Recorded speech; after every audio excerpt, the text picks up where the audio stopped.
And considering that Mr. Robert Chin is a first-time MP, first term, and he has been successfully challenged by Mr. Ian Ives, who won 54% of the votes among the Jamaica Labour Party workers in South Manchester. That speaks to and speaks eloquently to the erosion of support in the constituency for Robert Chin. More on that later. But back to the two government senators.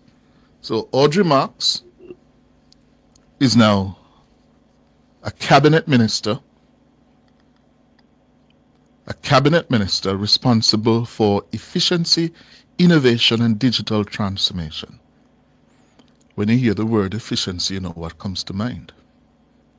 Doge. Doge. D-O-G-E.